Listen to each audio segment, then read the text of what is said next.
Thor Love and Thunder, mon avis et réaction. J'ai vu Thor 4 et faut qu'on en parle dans cette vidéo.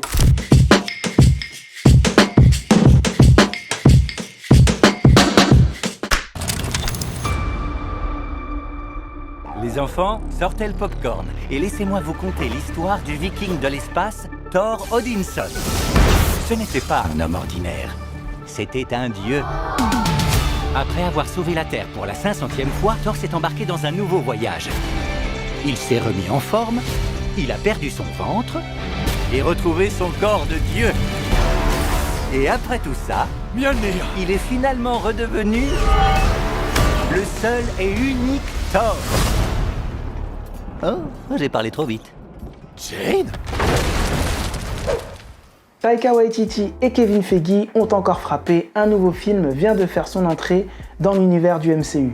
Thor Love and Thunder. Pour les fans qui suivent ces films comme une série, il est clair que l'on aime ou pas, on se doit de voir tous les films de cette saga pour ne pas être perdu. Chose faite avec ce dernier film qui nous montre de nouvelles portes sur la partie intergalactique du MCU. Comme énoncé dans le titre de cette vidéo, cette partie sera sans spoiler jusqu'aux minutes indiquées. Après, on va se faire plaisir pour bien théoriser. Après les événements d'Endgame, chaque super-héros se voit avoir leur propre histoire à travers films et séries.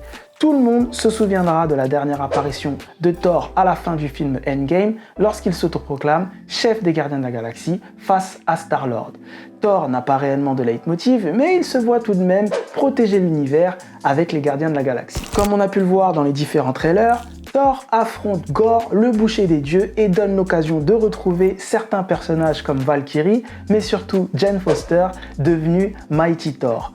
Mon avis sur ce film, et j'irai beaucoup plus en profondeur dans la partie spoiler, Thor Love and Thunder est un mélange entre comédie et tragédie, pas forcément bien géré. En effet, après Thor Ragnarok, Taika Waititi reprend le destin en main du dieu du tonnerre asgardien. Cette fois, le réalisateur néo-zélandais a décidé d'adapter deux œuvres cultes parmi les comics de Thor, à savoir l'arc The God Butcher et la série Mighty Thor. Ainsi, l'Avengers aux longs cheveux blonds va affronter le terrifiant Gorr et découvrir qu'une de ses proches lève son ancienne arme, Mjolnir.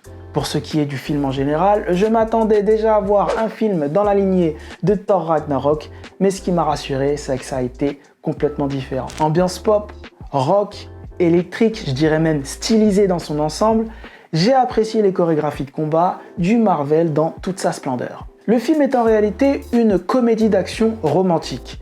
Les scènes d'action sont dingues, avec de belles scènes de combat. Bref, pour moi, tout est réussi à ce niveau-là. Taika Waititi a le sens du rythme en termes de réalisation.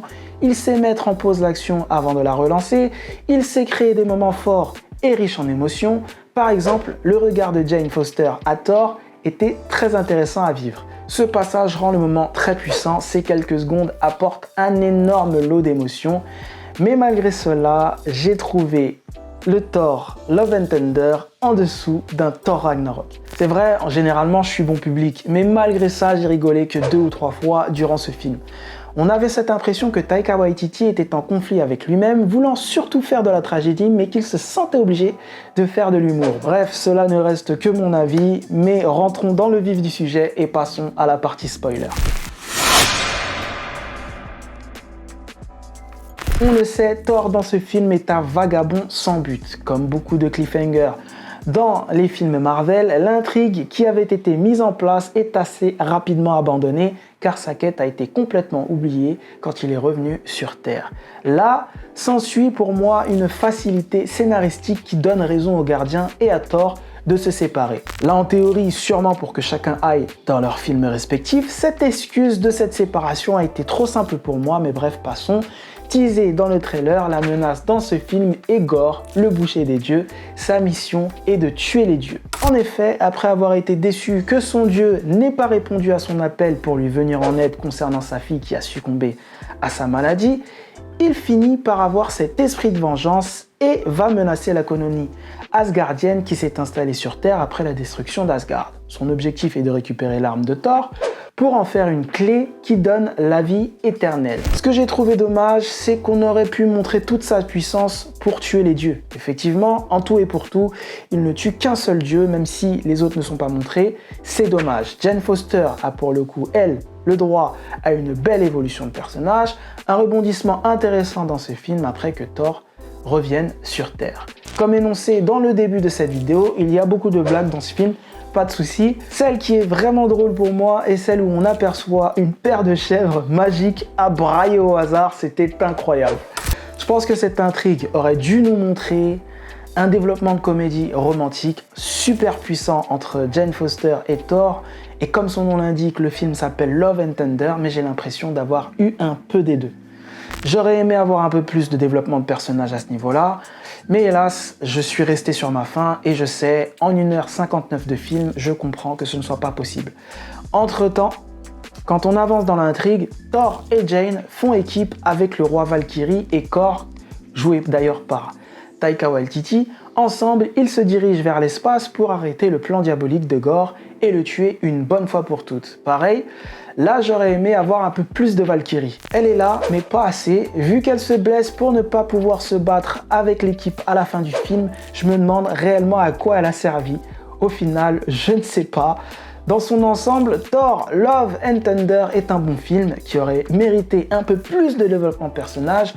J'avoue, on passe tout de même un bon moment, il n'y a pas de souci, il y a beaucoup de choses à apprécier dans ce film. De beaux visuels, fantastiques, des scènes de combat comme je vous l'ai dit, très intéressants, notamment celle avec les enfants face à Gorr. D'ailleurs, je théorise, mais la tête de la statue qui est coupée à ce moment-là, en tout cas à ce moment d'action, est celle qui ressemble fortement à un Céleste. Je dis ça, je ne dis rien, mais est-ce qu'il est possible que cet easter egg nous lie à Eternals ?